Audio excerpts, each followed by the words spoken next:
Hey calculus class, let's look at this problem from section 3.4. So we've got a body that's moving along this position. All right, this is its position function on this interval. All right, and S is measured in meters, T is in seconds. So find the body's displacement and average velocity over the given time interval. All right, so displacement we can find by taking the position, and this is part A, at the final and subtracting the position at the initial. So in this case, we're taking 9, that's our final, and 0, that's our initial. We're plugging it into this thing. So we're plugging in 9 into the function. So that's 9 squared minus 8 times 9 plus 7. And we're subtracting when we plug 0 into this thing. So if I plug in 0, I'm going to get 0 squared minus 8 times 0 plus 7. All right, 9 squared is 81. 8 times 9 is 72 plus 7. And then this right here, this is 0. That's going to go away. That's going to go away. And we're just going to have a minus 7. So those will cancel. And then 81 minus 72 is 9. So that's the displacement. We've displaced ourselves by 9 meters. All right. Now the average velocity is this displacement, S final minus S initial, over this initial and final point. So final minus initial. And what we mean by that is this is the displacement, and again that's measured in meters here, and we're dividing that by, this is time, the time it took to do that displacement, and it's measured in seconds. And if you divide, you're going to get meters per second, and that's a unit of velocity, like speed in a direction. So we already know the top. The top is what we did the first part, the final minus the initial, so that's the 9 meters. But how long did it take to do that? Well, it took 9 minus 0, again just the upper amount minus the lower amount, seconds, which is 9 meters in 9 seconds. 9 divided by 9 is 1, so we get 1 meter per second is our average velocity on that interval. All right, so the body's displacement is 9 meters, and it wants to know what is the average interval. It's 9 meters in 9 seconds, so a meter per second. All right, now it wants to know part B. Find when the body's speed and find the body's speed and acceleration at the endpoints. What does that mean? Okay, well that means find the derivative of our original function. The derivative of displacement is going to be velocity. The absolute value of velocity is speed. So for part B, we need to take the derivative of this function. All right, so our function was t squared minus 8t plus 7. Well, the derivative of t squared with respect to t is 2t. Okay, it's just the power rule. T squared, bring the 2 down, subtract 1 from the 2. So 2t to the first, which is just 2t. Okay, minus 8 times t. Again, the derivative of a number times your variable that you're taking the derivative with respect to is always just the number. So minus 8t's derivative is just minus 8. And then the derivative of a constant, so the plus 7, the derivative is 0. So this is our derivative. All right, this is velocity. This is our velocity function now. The derivative of position is velocity. Okay, so it wants to know what is the speed at the endpoints of the interval. So the initial endpoint of the interval, or the left endpoint, again plugging in 0, I would get f prime of 0 is equal to 2 times 0 minus 8. So that's minus 8 is its velocity. Its speed is the absolute value of that, so 8. All right, the units of velocity are your position units, meters, divided by your horizontal units, in this case seconds. So that's the speed. The speed is the absolute value of velocity. So that's the left end.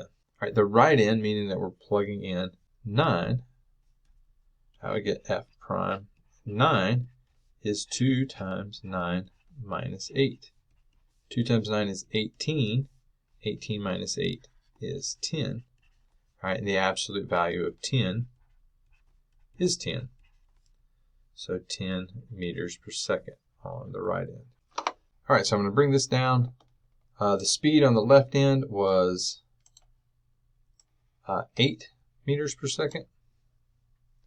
And the speed on the right end was 10. All right, now I want to know the acceleration. What is acceleration? Acceleration is the derivative of velocity. So for acceleration, I need to take the derivative of the derivative of this. So again, the position was given to us. The derivative of that, which was velocity, the derivative of this is acceleration. So the acceleration is the derivative of velocity, and that will end up being the second derivative of our position function. And the derivative of this is 2t. Derivative of 2t is just 2. And the derivative of the minus 8, that's a constant. So the derivative of that's 0. So the derivative here is just 2. So for the left and right end, since it's a constant, we get 2 and 2. It never changes. It's always 2. So it's a constant function. So we don't get any change in acceleration. All right, C, it wants to know when, if ever, does the body change direction. So what we have to understand, what fundamentally takes you to understand this, is velocity. The difference between velocity and speed is velocity is direction and speed. All right, the absolute value is speed, but the sign itself tells us if we are increasing our distance, our position from our initial value, or if we are decreasing it. So think of it being like on the number line. So I'm standing here initially, right? If I move away from there, the distance is growing. The distance between where I am and my position and the displacement. So the how far I've moved away from there. So it's getting bigger. So the V would be positive, right? If I'm moving away from where I started. But if I turn around and come back, now V is going to be negative because the gap between where I am, this is where I started initially, and this is currently. If that distance starts to shrink because I'm turning around and coming back the other way, the derivative measures the change. That's what derivative is. It's like a measurement of change. So it was growing, but now that it's turned around and come back, we are shrinking. The derivative must be negative because we're losing this, the distance that we've traveled. We're coming back in the opposite direction that we were originally moving. But right there at that point where we turn around, we have to cross it because we're going from positive to negative. And just like with any graph, if you go from the y coordinates being positive to the y coordinates being negative, you cross 0. And if you go from negative to positive, you cross 0. So how do I determine if ever we change direction? We set velocity equal to 0, and we'll find those points where we could possibly change direction. We don't have to change direction. That's a potential place for a change of direction. So that's what we do. We take this derivative, again, this f prime, which was 2t minus 8, and we set it equal to 0. If we change direction, it would have to be, at this point where we change, where the derivative is 0. So 2t is equal to 8. Divide both sides by 2, I get t. So at 4 seconds, we potentially change direction. All right, but do we change direction? How do we know if we change direction? We plug in something that's to the left of 4, like 3, into it, and we plug in something to the right of 4, like 5, into it. When I plug, and when I say it, I mean the derivative.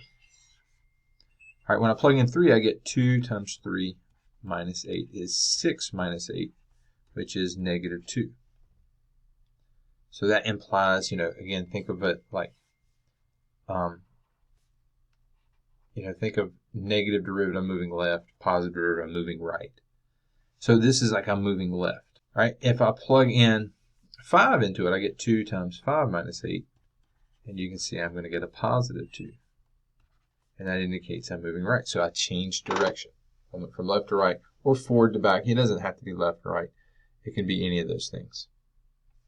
So I'm going to graph this with Desmos just so you can see visually what's going on. So it does take place at 4 seconds.